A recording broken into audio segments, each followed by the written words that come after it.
Hello students, कैसे हो आप सभी। आज मैं आपके यूट्यूब चैनल इजी बायोटीच पर लेके आई हूँ एग्रीकल्चर माइक्रोबायोलॉजी की यूनिट नंबर 5 माइक्रोबियल बायोटेक्नोलॉजी का first topic organic acid. Organic acids के अंदर हम सबसे पहले जो कवर करेंगे वो है सिट्रिक एसिड। सिट्रिक एसिड की सबसे पहले हम इसके बेसिक को डिस्कस करेंगे। उसके बाद हम इंडस्ट्रीज के अंदर जो सिट्रिक एसिड है उसका यूजेस को क्या करेंगे, डिस्कस करेंगे। उसके बाद हम देखेंगे production of citric acid. Citric acid. Citric acid is a weak organic tricarboxylic acid, also known as lemon salt, found in citrus fruits. Citric acid का जो फॉर्मूला है वो है C6H8O7। सिट्रिक एसिड एक वीक ऑर्गेनिक ट्राइकार्बोक्सिलिक एसिड है। इसको हम lemon salt भी बोलते हैं और ये सिट्रस फ्रूट्स के अंदर प्रेजेंट होता है। Citrus fruits like lemon, oranges, tomato, beets are those fruits which contain sufficient amount citric acid and they are classified as acid fruits. citrus fruits हमें पता है कौन कौन से fruits होते हैं, जैसे कि नींबू, संतरा, टमाटर और शुगर बीट्स। इनको हम क्या बोलते हैं, सिट्रस फ्रूट्स बोलते हैं। इनके अंदर जो क्या है, जो सिट्रिक एसिड है उनकी कंसंट्रेशन क्या होती है, ज्यादा होती है। In are those fruits which contain sufficient amount citric acid and they are classified as acid fruits, और इनको क्लासिफाई किया गया है as a acid fruits. Citric acid is produced by 3 methods. जो सिट्रिक एसिड है उसको हम 3 मेथड्स के थ्रू क्या कर सकते हैं, प्रोड्यूस कर सकते हैं। First method is fermentation, second is chemical synthesis and the third is extraction from citrus fruits. In 1970, American food chemist James Curie discovered certain strains of the mold Aspergillus niger could be efficient citric acid producer. जो 1917 के अंदर American food chemist थे James Curie, उन्होंने क्या किया, बहुत सारे strains को, जो एस्परजिलस नाइगर है उसके बहुत सारे स्ट्रेन्स को डिस्कवर किया और उन्होंने देखा ये क्या है, एफिशिएंट है, एफिशिएंसी है इनके पास। किसके लिए, for the production of citric acid. And the pharmaceutical company P. Pfizer began industrial level production using this technique 2 years later, followed by Citrique Belch in 1929. In 1922, Mollard discovered that citric acid accumulates in culture of Aspergillus niger under submerged fermentation process and under condition of nutrient deficiency. 1928 में मोलार्ड ने क्या discover किया, ये जो citric acid है वो accumulate हो जाता है in cultures of Aspergillus niger under the submerged fermentation process और under conditions of nutrient deficiency. First extracted from lemon juice. जो सिट्रिक एसिड है उसको सबसे पहले लेमन जूस से क्या किया गया था, एक्सट्रैक्ट किया गया था। Later extracted from glycerol and other chemicals. उसके बाद ग्लिसरॉल और बहुत सारे केमिकल्स से क्या किया, सिट्रिक एसिड को एक्सट्रैक्ट किया गया। Finally produced by industrial fermentation in 1923। 1923 के मतलब 1923 में इंडस्ट्रियल फर्मेंटेशन के थ्रू सिट्रिक एसिड को क्या किया, प्रोड्यूस किया गया। By 1933, annual world production exceeded by 10,000 ton with increase 80% produced by fermentation. With substitution of polyphosphates by sodium citrate in detergent, 1970 annual market increased to 3 lakh ton exclusively by fermentation. In 2007, worldwide annual production stood at approximately 16 lakh ton. 2007 में इसकी जो world wide annual production थी वो कितनी थी, 16 lakh turns थी। अब हम देखते हैं use of citric acid in food industries.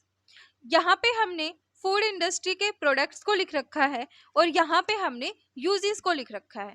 जैसे जेलीज एंड जैम्स के अंदर जो सिट्रिक एसिड है उसको हम यूज करते हैं as a gelling agent, tartness and flavouring agent के जैसे। सॉफ्ट ड्रिंक और सिरप्स के अंदर हम यूज करते हैं as a acidulant, natural fruit flavour and tartness. Frozen fruits के अंदर हम यूज करते हैं for the inactivation of oxidative enzymes. Animal fat and oils के अंदर हम यूज करते हैं as a synergism with other antioxidants और सेक्वेस्ट्रेंट के जैसे एक्ट करते हैं। डेयरी प्रोडक्ट्स के अंदर emulsifier, acidifying agents in many चीज प्रोडक्ट्स एंटीऑक्सीडेंट्स के जैसे यूज करते हैं। कॉस्मेटिक्स के अंदर हम सिट्रिक एसिड को यूज करते हैं फॉर द पीएच एडजस्टमेंट और एंटीऑक्सीडेंट के जैसे एक्ट करते हैं और बफरिंग एजेंट के जैसे एक्ट करते हैं। वाइन्स एंड साइडर्स के अंदर ये क्या करते हैं, प्रिवेंट करते हैं टर्बिडिटी को और प्रिवेंट करते हैं ब्राउनिंग इन सम वाइट वाइन्स और एडजस्ट करते हैं पीएच को और इनहिबिट करते हैं ऑक्सीडेशन को। फ्रूट एंड वेजिटेबल जूसेस के अंदर स्टेबलाइजर के जैसे एक्ट करते हैं और फार्मास्यूटिकल्स के अंदर ये एंटीऑक्सीडेंट, एंटीकोगुलेंट और एसिडुलेंट्स के जैसे एक्ट करते हैं। अब हम देखते हैं production of citric acid. Production of citric acid के लिए हम जो माइक्रो ऑर्गेनिज्म यूज करते हैं वो है एस्परजिलस नाइगर और जो रॉ मटेरियल है वो है मोलासिस। सबस्ट्रेट जो हम यूज करते हैं वो है the basic substrate for citric acid fermentation in plants using the surface method of fermentation is beet और कैन मोलासिस। बीट और कैन मोलासिस को सबस्ट्रेट के जैसे क्या करते हैं, हम यूज करते हैं। Plant use submerged fermentation can use not only beet और cane molasses but a substrate of higher purity such as hydrolyzed starch, technical and pure glucose, refined or raw sugar, purified and condensed beet or can juice. Substrate commonly used beet molasses, can molasses, sucrose, syrups, starch, hydrol, alkanes, oil and fats.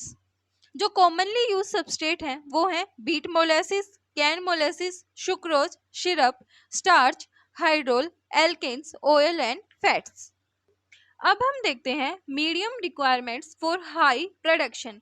High production के लिए medium के अंदर किस किस चीज की requirement होती है।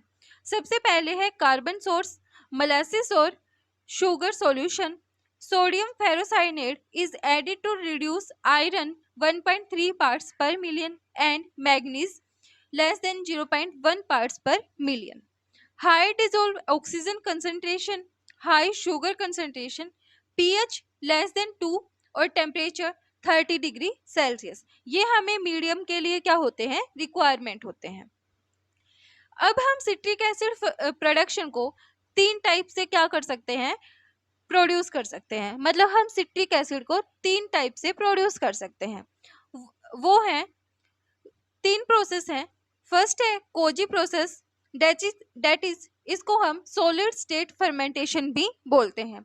सेकंड है surface fermentation process and third है सबमर्ज्ड फर्मेंटेशन प्रोसेस। सबसे पहले हम देखते हैं surface fermentation process.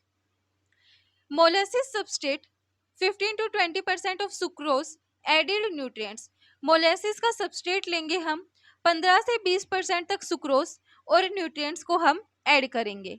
Acidify with phosphoric acid, इसको हम जो मोलासिस सबस्ट्रेट है उसको हम एसिडिफाई करेंगे फॉस्फोरिक एसिड के साथ to a pH 6.0 to 6.5 and heated at temperature 110 degree Celsius for 15 to 45 minutes. क्या लिया हमने, मोलासिस को सबस्ट्रेट को लिया, 15 से 20% तक सुक्रोज और उसके अंदर न्यूट्रिएंट्स को क्या किया, ऐड किया। मोलासिस सबस्ट्रेट को हमने एसिडिफाई किया फॉस्फेरिक एसिड के साथ, जो पीएच थी वो थी 6.0 to 6.5।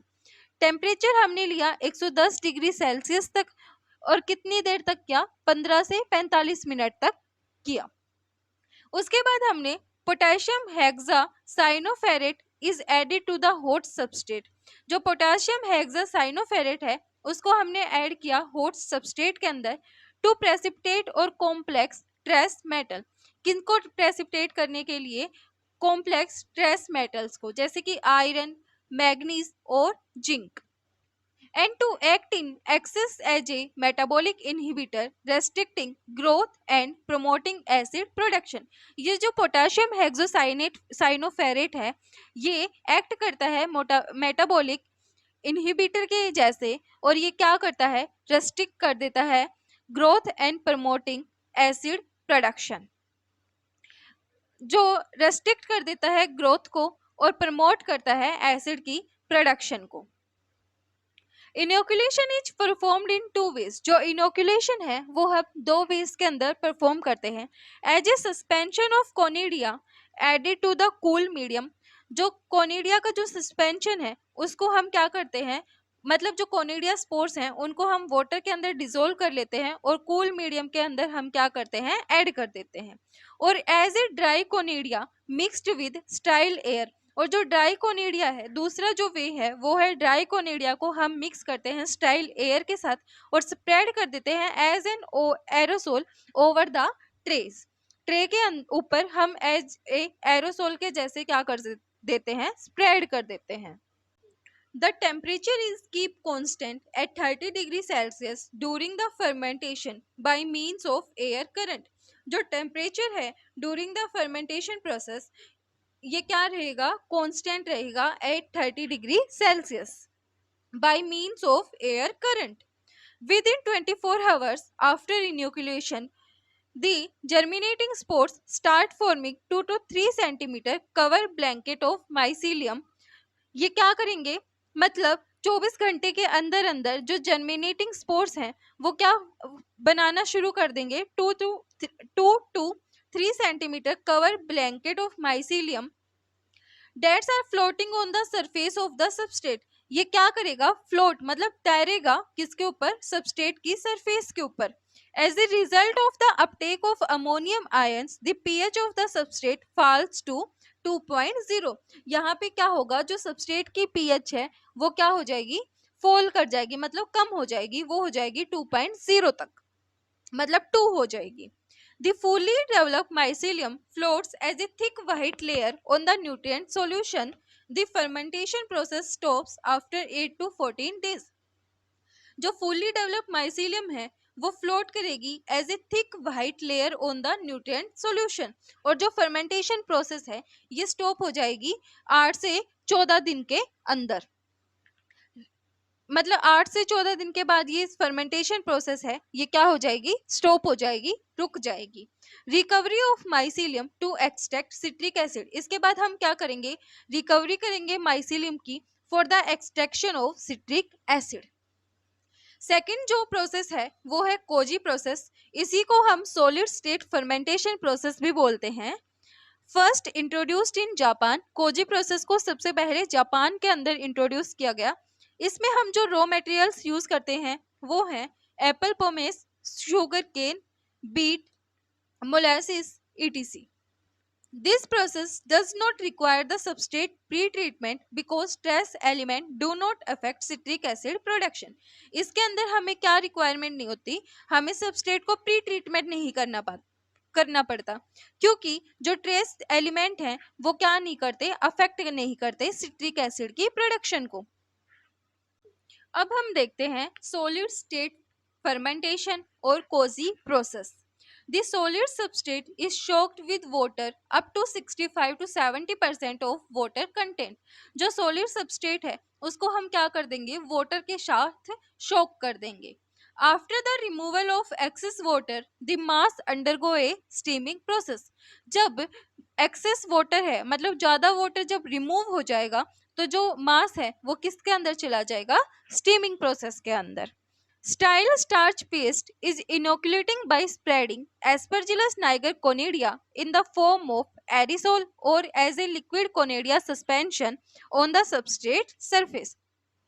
जो स्टाइल स्टार्च पेस्ट है उसको हम इनोकुलेट करेंगे by spreading of Aspergillus conidia, किसकी फॉर्म में? एरिसोल के फॉर्म में, और as a liquid conidia suspension on the substrate surface. pH of the substrate is about 5 to 5.5 and the incubation temperature is 28 to 30 degree Celsius। जो pH है substrate का वो 5 से 5.5 तक होगा और जो इंक्यूबेशन टेम्परेचर है वो है 28 से 30 degree Celsius. Growth can be accelerating by adding alpha amylase. जो ग्रोथ है उसको हम किससे एक्सिलरेट कर लेते हैं? Bye the help of alpha amylase adding. Although the fungus can hydrolyze starch with its own alpha amylase. During the citric acid production, pH drop to values below 2. जो pH है मतलब ड्यूरिंग सिट्रिक एसिड, जब हम citric acid की production कर रहे होते हैं तो जो pH है वो कहाँ पे चला जाएगा? 2 से नीचे चला जाएगा। The solid state surface process take 5 to 8 days at the end of which the entire is extracted with hot water. जो सॉलिड स्टेट सरफेस प्रोसेस है उसको 5 से 8 दिन लगते हैं कंप्लीट होने में। उसके बाद हम क्या कर लेते हैं? जो एंटायर जो भी हमारा मटेरियल है उसको हम क्या कर लेते हैं? एक्सट्रैक्ट कर लेते हैं with hot water. On other cases, mechanical passes are also used to obtain more citric acid from the cells. Mechanical presses को हम क्या करते हैं? यूज करते हैं for obtaining citric acid from the cells. एक तो हम क्या कर रहे हैं? जो सॉलिड स्टेट सरफेस प्रोसेस है उसको कंप्लीट होने में 5 से 8 दिन लगते हैं। उसके बाद हम सिट्रिक एसिड को क्या कर रहे हैं? हॉट वाटर के साथ क्या कर रहे हैं? एक्सट्रैक्ट कर रहे हैं। और दूसरे के अंदर हम क्या कर रहे हैं? मैकेनिकल पासिस के थ्रू हम क्या कर रहे हैं? सिट्रिक एसिड्स को सेल से एक्सट्रैक्ट कर रहे हैं। थर्ड जो प्रोसेस है वो है submerged fermentation. Beet molasses substrate beet molasses substrate है उसको हम यूज कर रहे हैं 5 to 15% रिड्यूसिंग शुगर कंटेंट को हम यूज कर रहे हैं। Nutritive salt such as ammonia, nitrate और potassium dihydrogen phosphate are added. pH is substrate is maintained at pH of substrate is maintained at 5.5 to 5.9। इसके अंदर हम जो सबस्ट्रेट यूज कर रहे हैं वो है बीट मोलेसिस का। 5 to 15% हम रिड्यूसिंग शुगर को ऐड कर रहे हैं, न्यूट्रिटिव सोल्ट्स को ऐड कर रहे हैं जैसे कि अमोनिया, नाइट्रेट और पोटेशियम डाइहाइड्रोजन फॉस्फेट। इनको भी हम क्या कर रहे हैं? ऐड कर रहे हैं। जो pH है सबस्ट्रेट की उसको हम मेंटेन करेंगे 5.5 to 5.9 तक। The process can usually run in 1 or 2 stages using hydrophilic spore suspension or germinating conadia from the propagator stage। जो प्रोसेस है वो यूजुअली रन करती है 1 या 2 स्टेजेस के अंदर। यूज करते हैं इसके अंदर हम हाइड्रोफिलिक स्पोर सस्पेंशन को और germinating conidia from the propagator stages. Amount of spores are 5 to 25 into 106 per liter of substrate। Sports की हम जो अमाउंट लेंगे वो है 5 to 25 into 106 per liter of substrate। The development of the hypha at the aggregation generally requires a period from 9 to 25 hours at temperature of 32 degree Celsius. जो Haifa की development और aggregation है उसके लिए हमें 9 से 25 घंटे की क्या होती है? रिक्वायरमेंट होती है at temperature 32 degree Celsius. Mycelia aggregation in spherical pellets, the productive foam can be detected after 24 hours of inoculation। जो माइसीलिया एग्रीगेशन है और स्पेरिकल पैलेट्स है, जो प्रोडक्टिव फोम है उसको हम 24 घंटे के बाद क्या कर सकते हैं? देख सकते हैं after the inoculation. The change of pH in this phase is from 5.5 to 3.5 for beet molasses substrate and to 2.2 for the source substrate। जो pH है इस फेज में क्या होगी? जो pH है वो क्या हो जाएगी? चेंज हो जाएगी। 5.5 से 3.5 हो जाएगी किसके लिए? बीट मोलेसिस सबस्ट्रेट के लिए, और 2.2 हो जाएगी फॉर द सोर्स सबस्ट्रेट के लिए। Fermentation lasts up to 6 to 8 days and later citric acid is purified from mycelium। जो सिट्रिक एसिड है उसको हम क्या कर लेंगे? माइसीलियम से प्यूरिफाई कर लेंगे। अब हम देखते हैं product recovery. The recovery of citric acid from liquid fermentation is generally accomplished by 3 basic processes, that is precipitation, extraction, adsorption or absorption, mainly using ion exchange resins। The biomass is separated by filtration and the liquid is transferred to recovery process. जो biomass है उसको हम filtration के through क्या कर लेंगे, separate कर लेंगे, और जो लिक्विड है उसको हम ट्रांसफर कर देंगे रिकवरी प्रोसेस में। Separation of citric acid from the liquid. Precipitation calcium hydroxide is added to obtain calcium citrate tetrahydrate। क्या करेंगे हम, जो कैल्शियम हाइड्रोक्साइड है उसको ऐड करेंगे for the obtaining of calcium citrate tetrahydrate. Wash the precipitate, उसके बाद हम क्या करेंगे, प्रेसिपिटेट को वॉश करेंगे। Dissolve it with dilute sulphuric acid, उसके बाद हम जो प्रेसिपिटेट है उसको डाइल्यूट सल्फ्यूरिक एसिड के साथ डिजोल्व करेंगे। Yield citric acid and calcium sulphate precipitate.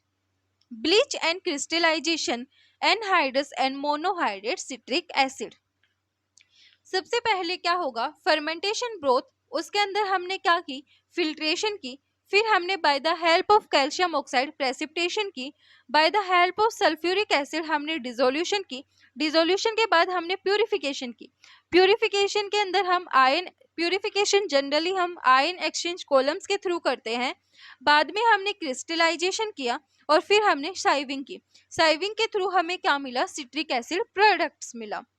सबसे पहले हमने फर्मेंटेशन ब्रोथ लिया, फर्मेंटेशन ब्रोथ के अंदर जो हमारा मटेरियल था, जैसे कि जो सिट्रिक एसिड हमें इम्प्योर मिला था उसको हमने फिल्ट्रेशन के थ्रू क्या किया, फिल्टर के थ्रू फिल्टर कर लिया।